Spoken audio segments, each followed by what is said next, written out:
Welcome back to Trail and Ultra Running Training. My name is Will Franz. I'm a strength coach, running coach, whatever, and the whole goal of this podcast is to help you run a little better and have more fun on the trails. And if you like it, if you could hit subscribe or leave a rating or review or just share it with somebody, I would really appreciate it. I just want to spread more free, decent quality running information to more people. So let's talk today about a big problem I see when it comes to training. And it's not everybody, and it's not even everybody at all times or one person at all times. We probably all do this a little bit, but we let our pride or our ego or whatever you want to call it get in the way of our training. And we act like we need to hit a particular number, be it a pace or a weight on the bar, or whatever is in your brain on that particular day that tells you that if I don't do this thing, I'm not enough or whatever, then we let that get in the way of actually making progress. And I can think of so many instances in which this is really relevant. There are working in a gym. We're going to use that example to start. And there's always someone in there trying to bench press more than they have any business touching, much less trying to push up for 10. And it is very often some guy in his 40s and 50s because, back in the 80s and 90s, bench press was the lift. The question in regards to strength was, how much do you bench? So someone did a lot on bench in their 20s, and then they take 20 years off from lifting, and then they come back and they really think that they should be able to do something resembling what they did 20 years ago. And no, for every possible reason, no. And the thing that's frustrating to see, I guess, is someone really wants to make progress, but they're letting their ego get in the way because they can't take a step back and just do the work that they should be doing or that they need to be doing. They're forcing out extra work with a higher weight because they are uncomfortable with the fact that they probably have to bench 95 or whatever. Because if we're looking at a bench press, people always want to get to a plate or 2 plates or whatever this magic goal in their head is. And if we haven't done something in 20 years, we need to come back, take a step back, and start more or less like we're treating it from scratch. And so you see someone underneath a bar on a bench press, and they are aiming for 10, because they're always aiming for 10. And they put up a set of 10, and it's a struggle. Then they put up a set of 9, but it was really 7, because the last 2 were really bad. And then they almost fail at 5 on the third one.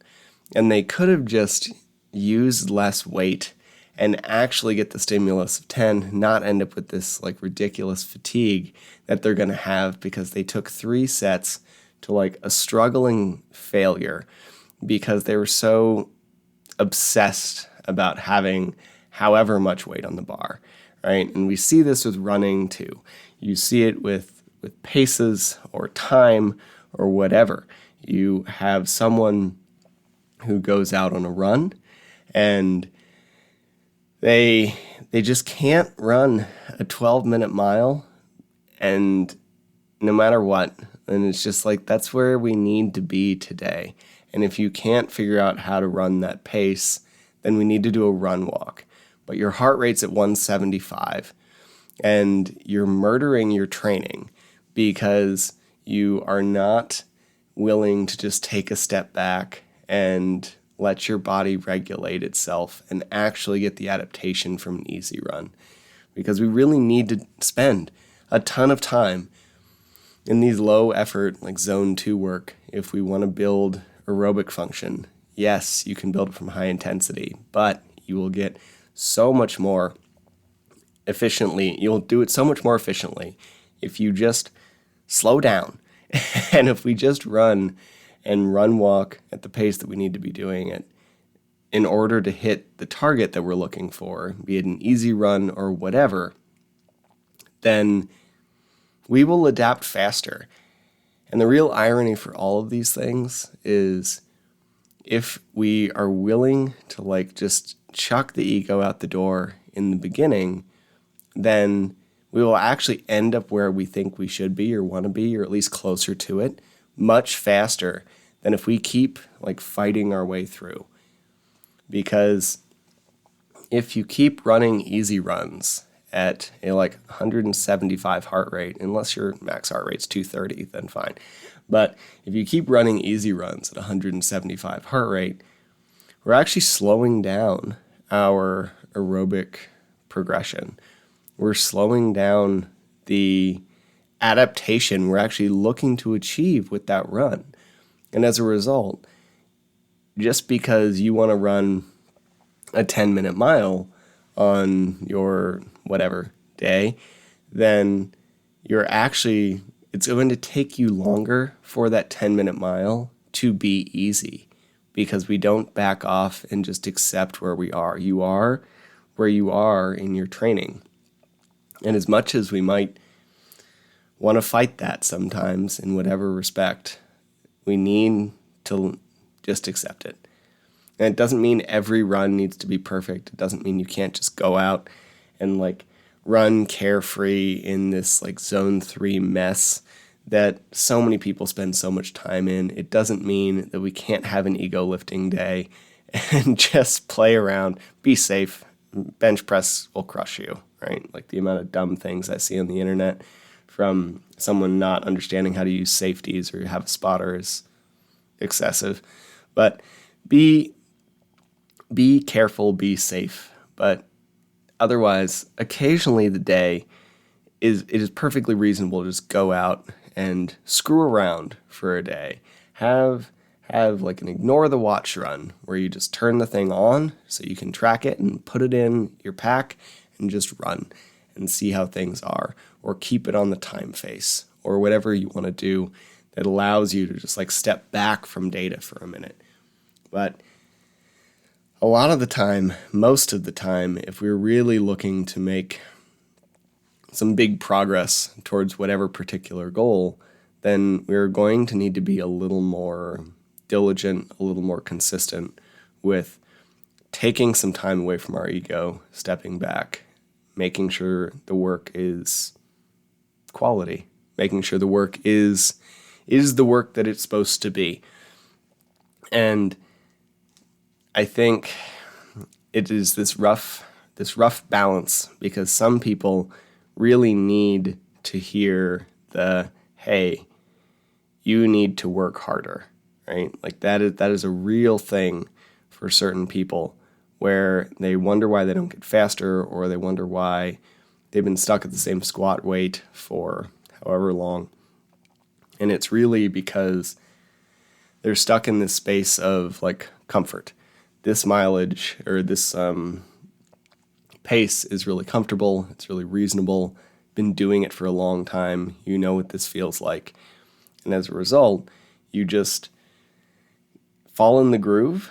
And in that instance, we actually do need to do speed work. You do need to push yourself. We need to pick 1 or 2 times a week where you go out and actually feel a little toasted at the end of a run. Not destroyed, but tired. And then there's the opposite, where every run is this battle to hit some magic number that's in your head, because below 10-minute miles is running and above it is jogging or whatever stupid stuff we see on social media. And I don't know, man. I just think that usually the person that is attracted to either of those messages is the person that needs to hear the other one. So usually the person that gets really into the go harder, work whatever, sleep 4 hours a night, drop in cold plunges, grind cycle things, is the exact person that needs to ditch their ego for a minute and run a 12-minute mile, and vice versa.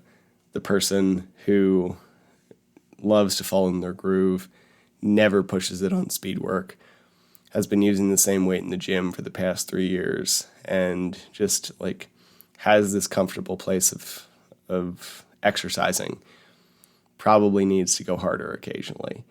And that's if we want progress, right? Like if you're happy where you are, then keep doing what you're doing, because what you did brought you to the place you are, and it's probably going to keep you in a pretty consistent space. Now, if you've been doing something for 2 weeks, obviously you just need to wait a little longer.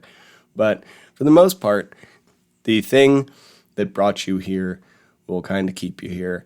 And if we want to change something when it comes to our training or our performance or whatever, we need to add some new stimulus, and we need to figure out exactly what that is. And for a significant portion of the population, it is checking your ego at the door and actually appreciating where you are on any given day and training in a way that actually supports the adaptation you're looking to create, be that running a slow zone 2 or like not killing yourself on every interval so that the workout as a whole actually works, or pulling some weight off the bar, or whatever it may be. That is where we are on any given day, and just trying to make sure that we appreciate that and do what we need to do to get the training stimulus we desire so we can get the adaptation we're looking for. Anyway, it was kind of rambly. It's been kind of a weird week. I hope you have a great rest of your day and go have fun on the trails.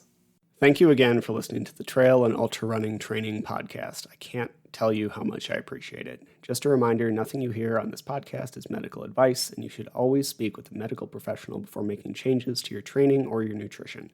If you enjoyed the podcast or found it helpful, please leave a rating or review. It tells the algorithm robots that people like it, and that means more people will hear it.